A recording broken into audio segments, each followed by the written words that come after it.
flames do not ask permission to burn. They flicker, rage, consume, and yet they also warm, inspire, and reveal.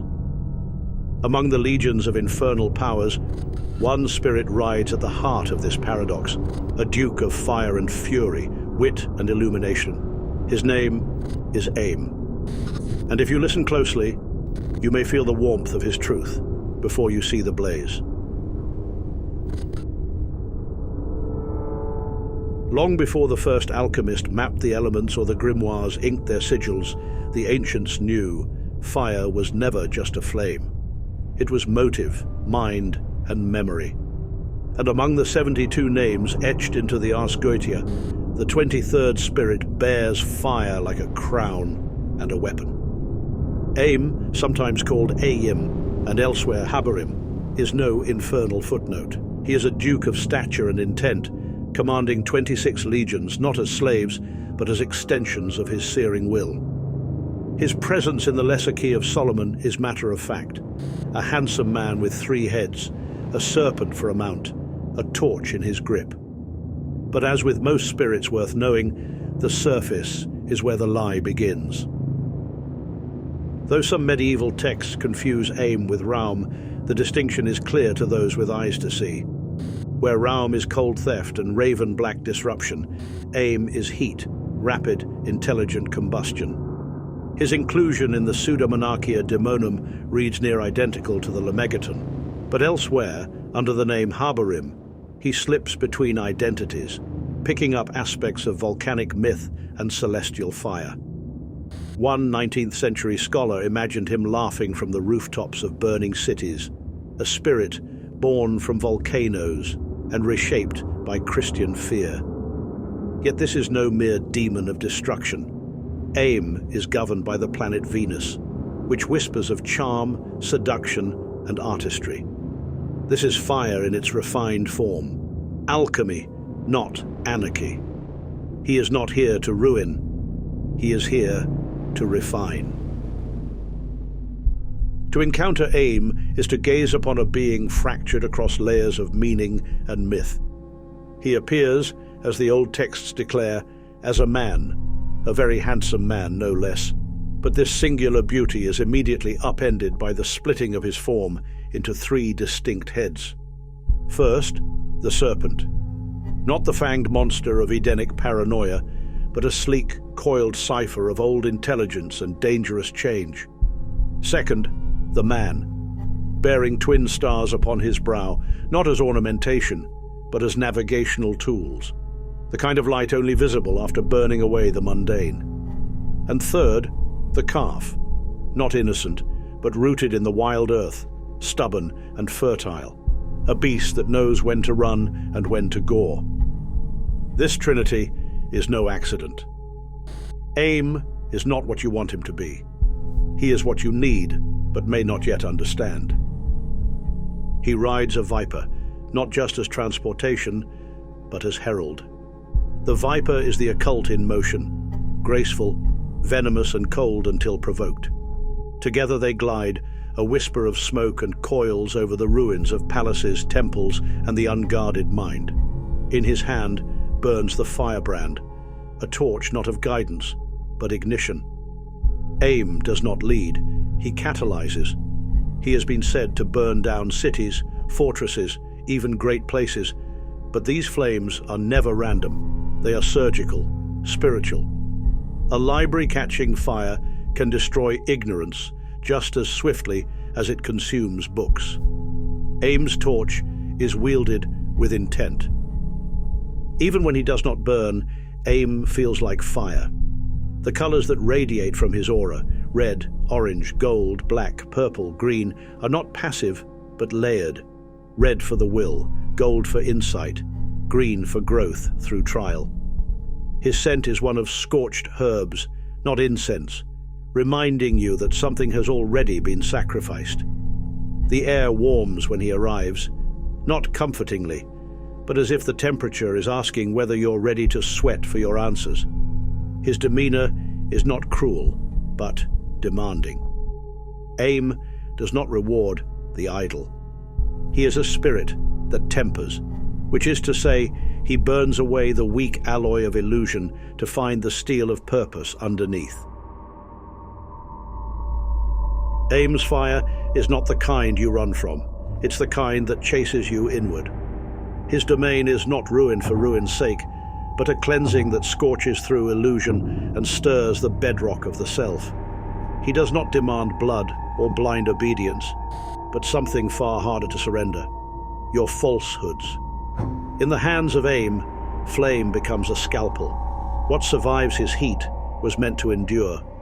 He grants wit, yes, but not in the sense of clever banter. His is a mental sharpness that slices through pretense. Those who dare invoke him may find themselves facing truths long buried, whispered answers to private questions that light up the mind like dry tinder. He teaches not by comfort, but by combustion. He is not chaos unbridled, but Venus on fire, a principle of beauty stretched to its most incandescent limit. While many conjure spirits for power or revenge, those who turn to Aim for transformation often walk away blistered but clarified. His influence is passionate, yet disciplined. His heat awakens not only desire, but drive. In this, he becomes less a demon of hell and more a furnace of creation, a muse that demands a price. He aligns with those in need of a push, a sudden strike of flint against soul. And while his reputation speaks of cities in flames, the wiser know that the real inferno is internal. Aim does not destroy, he refines. Working with Aim begins not with candles, but with intentions sharp enough to strike sparks. His sigil, though easily found in grimoires and online reproductions, is not just a drawing, it is a kindling. It should be traced with focus, in red or gold ink if possible, or etched carefully into a surface that can endure heat. But when flame is involved, precision becomes survival. Practitioners speak of his rituals as a blast furnace of presence, instant, palpable, and utterly sober. Never invoke Aim around open fire unless it is fully contained and under control. He will not apologize for burning your world down if you brought matches to a storm. What does Aim accept? Fire, of course, but not wild or wasteful. A single candle with a steady flame speaks more clearly than a bonfire born of bravado. Incense of cinnamon, wormwood, basil, or sandalwood pleases him, especially if lit in moments of clarity rather than desperation. Written offerings, clever invocations, poetry, or even riddles carry weight. He enjoys wit, not flattery.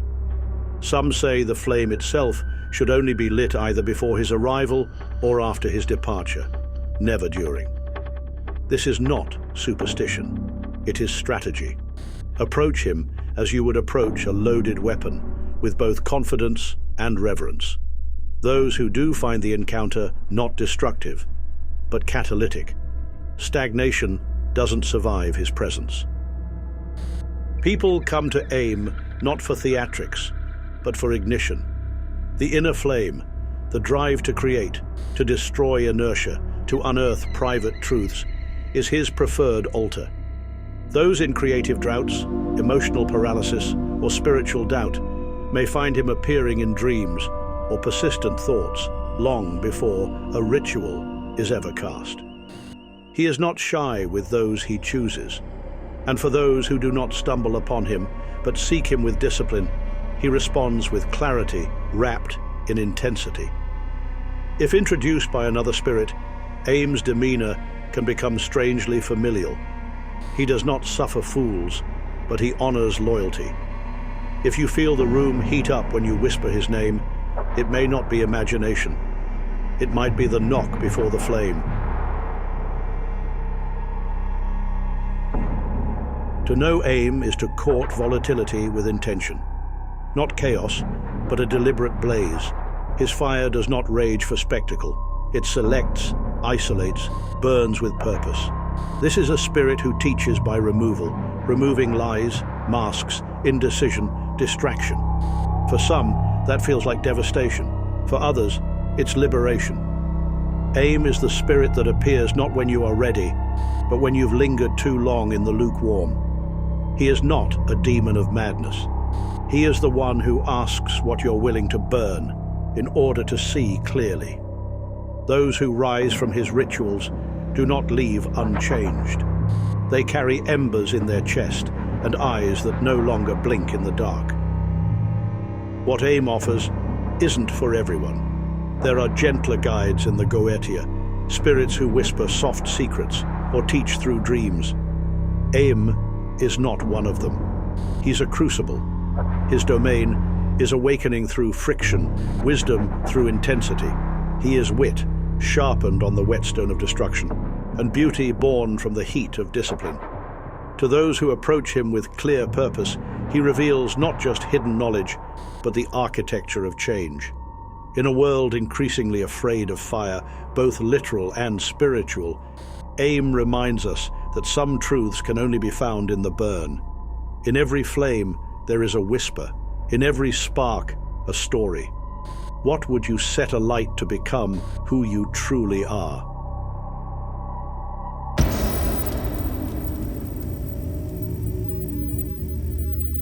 What are your thoughts on Aim, the fiery Duke of the Goetia? Have you ever felt his presence, or would you dare call on him? Let us know in the comments. And if you enjoyed this video, don't forget to like, subscribe, and explore the rest of our journey through the Goetia. And until then, may the light guide you through the shadows of the unknown.